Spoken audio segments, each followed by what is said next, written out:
Hello and welcome to another HeroQuest video. Today I'm going to be painting the zombies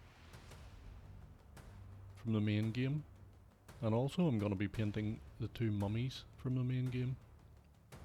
I'm going to keep these guys all together in one batch painting session.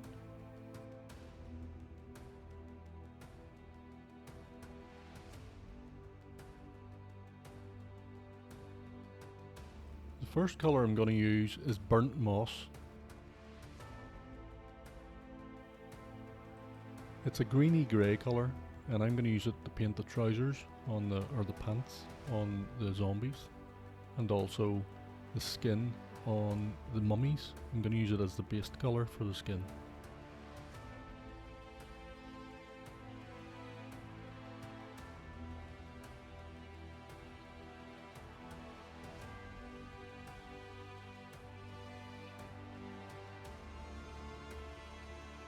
I'm using the monster cards that come with the game as a rough guide to the colours that I'm going to choose.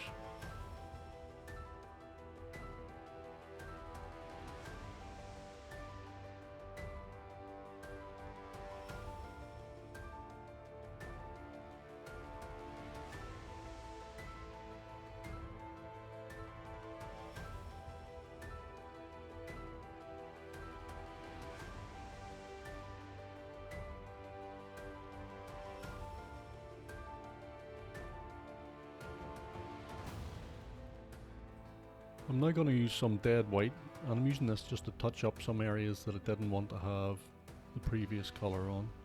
I'm also going to hit some areas of the skin on the mummies because I wanted to use the previous colour as a base colour, but it's very dark, so I'm going to lighten it a little bit in certain areas so I can add another lighter colour over the top.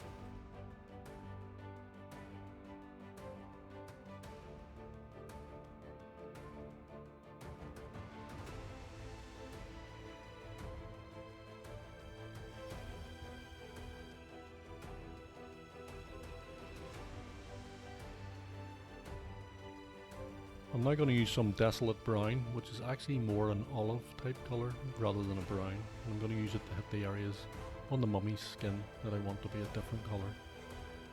If I was repainting these mummies, I probably would just do the entire skin this colour. I think it's suitably mummy-ish. I mean, what does 1,000-year-old skin look like?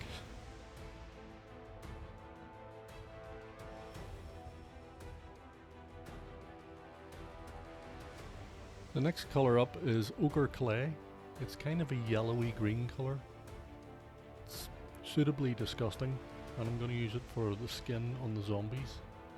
Really just to make them stand out a bit. It's maybe, you could choose a different colour to this. I'm still not 100% convinced it shows the right colour, but it's suitably horrible anyway, as you can see at the end. This video is just a rough guide. It's the colours that I chose. You can choose something completely different and it'll look just as good, if not better.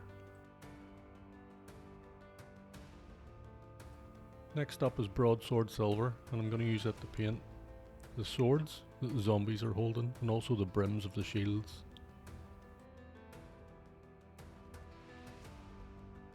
The neater we are here while painting the shield, the less cleanup work we'll have to do afterwards with the white. Again, it doesn't matter if you make any mistakes because this paint is so thin, we can always paint over it again with white and then go back over the colour that we need.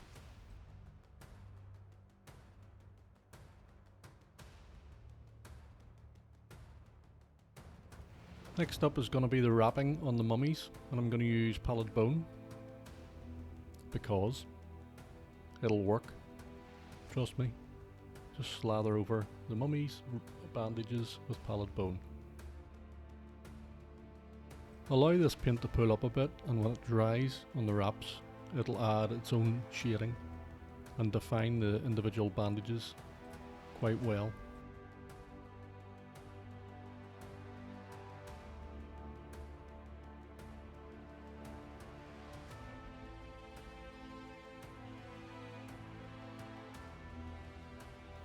Now I'm going to use some Citadel Paints Screaming Skull, and I'm going to use it to pick out some of the bandages on the mummies. And this is really just adding a highlight. It doesn't take a lot of effort and you don't need to be super careful. If you make a mess here or you're not happy with the results, just go over the top of it again with some more Pallid Bone and leave it to dry.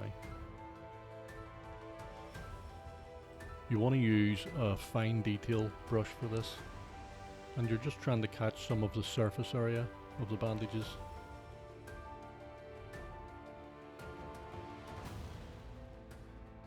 Next up, I'm going to use Ruddy Fur. I'm going to use it to paint the wooden shields that the two zombies are holding. You can be very liberal when you're spreading this on the shields, and you want it to pull because it is quite a light brown, and I actually ended up using 2 coats to give a nice brown colour. I also deliberately hit some areas of the metalwork to give it a rusty effect. Next colour up I'm going to use is Grim Black, and I'm going to use it to paint the hair on the zombies. And also the shoe and a half that's on their feet. I say a shoe and a half because they only actually have 1.5 shoes on.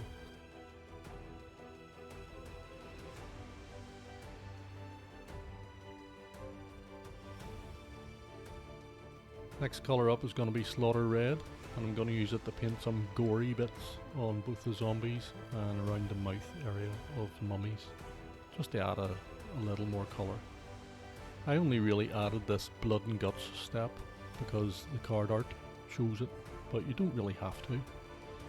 If you're playing with a young audience, or you have very young children, just miss it out if you think it's gonna upset them in any way. I'm now on to basing the models, and I'm just the same way as I did with the skeletons. I'm just doing it a solid grey colour. Use whichever colour you like for your bases.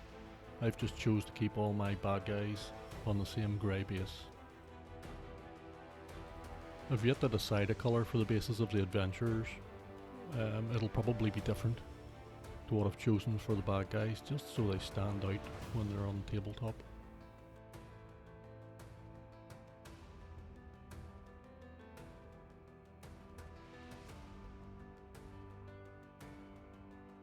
And lastly, after I've given everything a good couple of hours to dry, I'm gonna matte varnish them.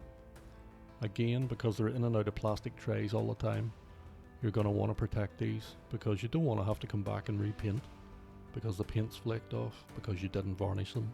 So just save yourself a headache and varnish them.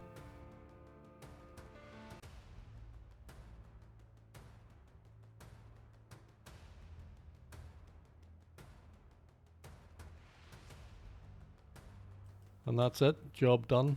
2 zombies, 2 mummies, finished. Ready for gaming. They look better than what they did as ordinary coloured plastic, in my opinion. I think they're okay. Yeah, they could be better. I could have picked a slightly different colour for the zombie skin, but you know what? It's suitably gross, so I think it'll do. Anyway, thank you very much for watching the video. There will be more HeroQuest videos coming up very soon. If you haven't already, please hit the subscribe button. Thank you for your time.